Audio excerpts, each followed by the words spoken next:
Hello, आप सभी का स्वागत है इस वीडियो लेक्चर्स के सीरीज़ में। पिछले लेक्चर में हमने सीखा था डाल्टन्स एटॉमिक थ्योरी और इस लेक्चर में हम डिस्कस करेंगे डिस्कवरी ऑफ इलेक्ट्रॉन्स। तो डिस्कवरी ऑफ इलेक्ट्रॉन्स डिस्कस करने से पहले मैं आपको एक एक्सपेरिमेंट के बारे में बताना चाहूँगा जिसे किया था सर विलियम क्रूक्स ने 1870s में।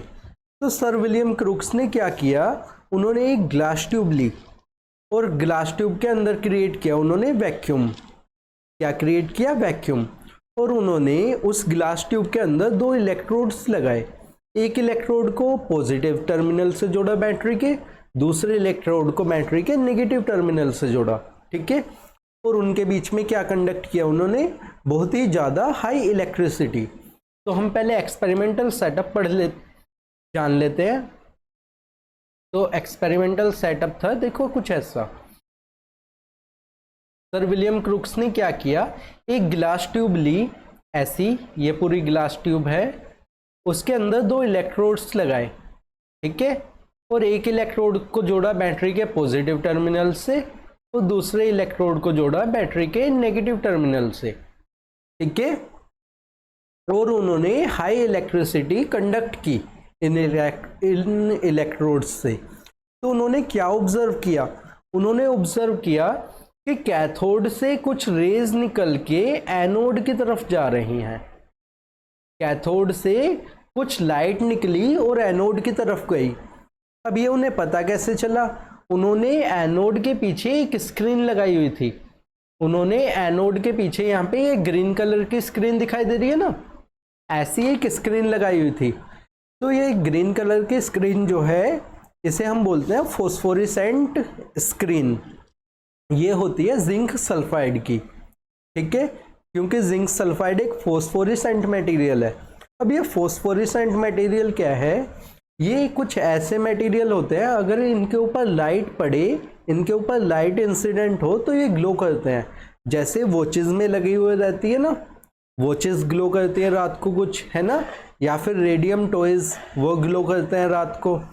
तो ऐसी ही होता है जिंक सल्फाइड की ये स्क्रीन। ये स्क्रीन कौन सी होती है? जिंक सल्फाइड की, ZnS। ठीक है। तो यहां से कुछ रेज निकली। जब वो रेज यहाँ पे जिंक सल्फाइड के स्क्रीन पर गिरी तो ये स्क्रीन ग्लो होने लगी। तो इससे विलियम क्रूक्स को पता चला कि कैथोड से कुछ रेज निकली हैं और वो एनोड की तरफ गई हैं। ठीक है। तो इन रेज को नाम दिया उन्होंने कैथोड रेज, क्योंकि ये नेगेटिव टर्मिनल से जो जुड़ा हुआ था इलेक्ट्रोड, उससे निकली थी। नेगेटिव टर्मिनल से जुड़े हुए इलेक्ट्रोड को हम बोलते हैं कैथोड और पॉजिटिव टर्मिनल से जुड़े हुए इलेक्ट्रोड को बोलते हैं एनोड। ठीक है। तो ये रेज कैथोड से निकली, इसीलिए इन्हें नाम दिया कैथोड रेज। तो हम यहाँ पे थ्योरी भी पढ़ लेते हैं। तो सर विलियम क्रूक्स ने ऑब्जर्व किया, क्या ऑब्जर्व किया? जब उन्होंने हाई वोल्टेज अप्लाई की across two electrodes in a vacuum, जब उन्होंने वैक्यूम में रखे हुए दो इलेक्ट्रोड्स के बीच में हाई वोल्टेज कंडक्ट की, तो उन्होंने देखा कि कुछ रेज एमिट होती हैं फ्रॉम कैथोड। कैथोड से कुछ रेज एमिट हुई। ये वाला जो है कैथोड, इससे कुछ रेज एमिट हुई। ठीक है। नेगेटिव टर्मिनल से। कौन से? नेगेटिव इलेक्ट्रोड से। और वो किधर की तरफ ट्रेवल किया उन्होंने? एनोड की तरफ। ये है हमारा anode, positive terminal, positive electrode. ठीक है। पॉजिटिव इलेक्ट्रोड की तरफ इन रेस ने ट्रेवल किया। तो विलियम क्रूक्स ने क्या कंक्लूजन ड्रॉ किया इससे? उन्होंने कंक्लूड किया कि ये जो रेज हैं, ये हाई एनर्जी की रेज हैं। ये रेज कैरी करती हैं एनर्जी को, और ये रेज कुछ मटेरियल्स को ग्लो करा सकती हैं। ये रेज क्या कर सकती हैं? ग्लो करा सकती हैं कुछ मटेरियल्स को जब ये उनके ऊपर गिरे। ठीक है। जैसे यहाँ जिंक सल्फाइड की स्क्रीन ग्लो करने लगी थी जब ये कैथोड रेज उस स्क्रीन पर गिरी, इंसिडेंट हुई। ठीक है। तो ये था एक्सपेरिमेंट। अब इस एक्सपेरिमेंट को करने के बाद उन्होंने कैथोड रेज की कुछ प्रॉपर्टीज बताई। वो क्या प्रॉपर्टीज है, चलो डिस्कस करते हैं। तो यहाँ से कैथोड से ये रेज निकली और एनोड की तरफ गई। तो ये इनका पाथ कैसा था? लीनियर। ये कैसे ट्रेवल किया इन्होंने? एक सीधी रेखा में। इनका पाथ क्या था? एकदम लीनियर। ठीक है। और दूसरी चीज उन्होंने क्या बताई, इन रेज की खासियत क्या बताई, स्पेशलिटी, उन्होंने बताया कि ये जो रेज हैं ये अगर कुछ मटेरियल्स पे गिर रही हैं, फोस्फोरेसेंट मटेरियल पर गिर रही हैं, तो ये उससे ग्लो करवा रही हैं। यहाँ पे ये फोस्फोरेसेंट मटेरियल के स्क्रीन पर गिरी तो ये स्क्रीन ग्लो करने लगी। ठीक है। दूसरी कैरेक्टरिस्टिक इन्होंने ये बताई। पहला इन्होंने क्या बोला कि ये स्ट्रेट लाइन में ट्रेवल करती है। दूसरा इन्होंने क्या बताया कि ये अगर फ्लोरेसेंट मटेरियल के ऊपर या फोस्फोरेसेंट मटेरियल के ऊपर गिरे तो ये उसे ग्लो कराती हैं। अब ये फोस्फोरेसेंट मटेरियल और फ्लोरेसेंट मटेरियल से आप कंफ्यूज मत होना, ये मैं पढ़ा दूंगा आपको फोटोकेमिस्ट्री में बहुत अच्छे से। अभी आप बस इतना समझ लो कि कुछ मटेरियल हैं अगर उनके ऊपर लाइट गिरे तो वो ग्लो करते हैं। ठीक है। अब उन्होंने क्या किया, उन्होंने इस एक्सपेरिमेंट के बाद में एक ऐसा व्हील बनाया। ठीक है। और वो व्हील रख दिया इन रेज के रास्ते में। तो ये रेज जब उस व्हील से टकराई तो उन्होंने इस व्हील को घुमा दिया। इन रेस ने क्या किया, इस व्हील को घुमाना स्टार्ट कर दिया। अब आपने कभी देखा है ऐसा कि सूरज की लाइट किसी चीज पे गिर रही है और सूरज की लाइट उसे धकेल दे? ऐसा हो सकता है क्या? नहीं हो सकता ना। पार्टिकल होना चाहिए फोर्स लगाने के लिए। फोर्स लगाने के लिए उसका अपना कुछ वजन होना चाहिए, तभी तो फोर्स लगाएगा। तो इससे उन्होंने क्या कंक्लूड किया कि ये जो रेज हैं ये रेज छोटे छोटे पार्टिकल्स से मिलकर बनी है और उन पार्टिकल्स के पास अपना मास भी है। मास मीन्स द्रव्यमान। उनके पास एक तरह से वजन है, वो वजनदार पार्टिकल्स हैं, इसीलिए वो अगर इस फैन पे गिर रहे हैं तो ये इस फैन को घुमा रहे हैं।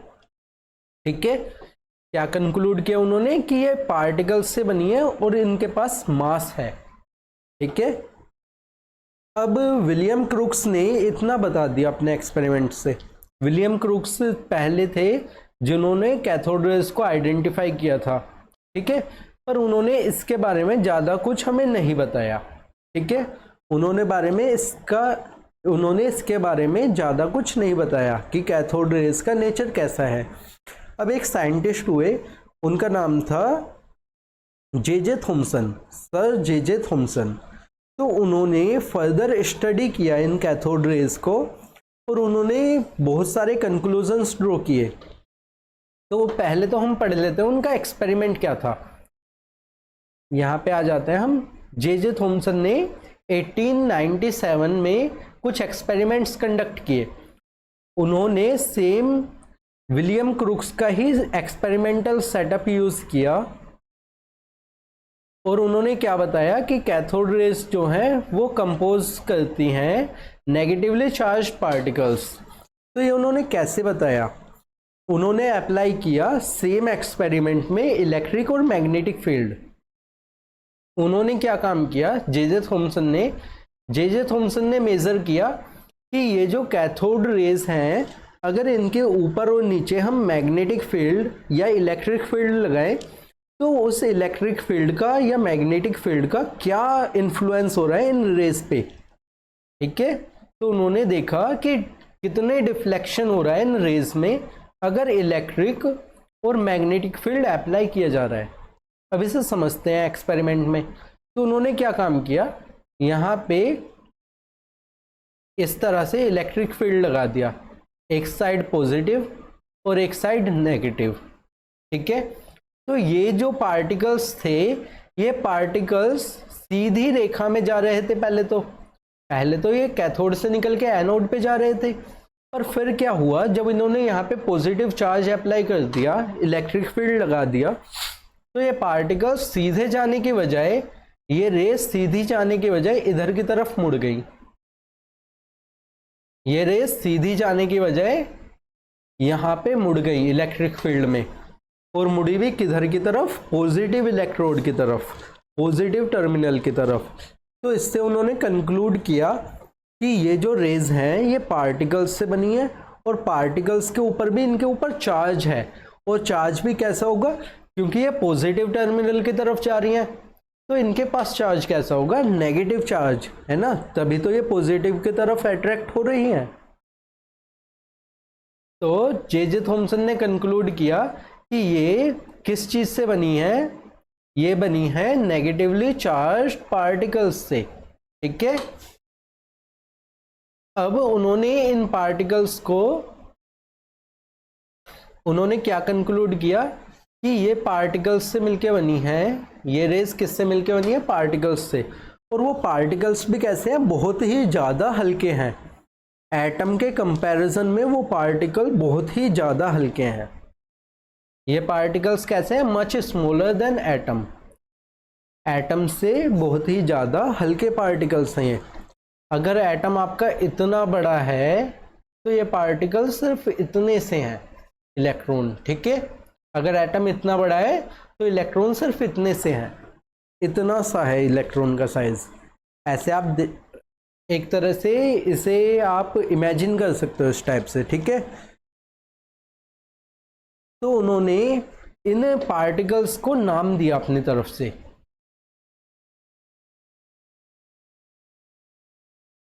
कॉर्प्यूस्कल्स, कॉर्प्यूस्कल्स। तो उन्होंने इन पार्टिकल्स को नाम दिया, उन्होंने इन पार्टिकल्स को नाम क्या दिया, कॉर्पस्कल्स, कॉर्प्यूस्कल्स। और कुछ टाइम बाद ये ही पार्टिकल्स का नाम चेंज होके कर दिया इलेक्ट्रॉन्स। बाद में ये पार्टिकल्स किस नाम से जाने लगे, इलेक्ट्रॉन्स के नाम से जाने लगे, ओके, इलेक्ट्रॉन्स के नाम से जाने लगे। बाद में इनका नाम इलेक्ट्रॉन हो गया। अब थॉमसन को जाता है क्रेडिट किस चीज का, डिस्कवरिंग द इलेक्ट्रॉन।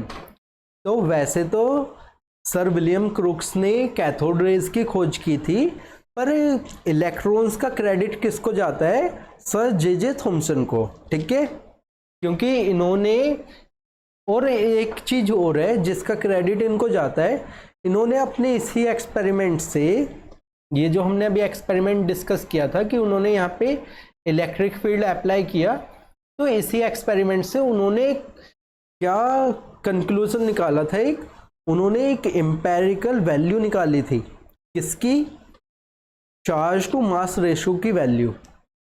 उन्होंने मेजर किया था इलेक्ट्रॉन का चार्ज टू मास रेशो, ठीक है।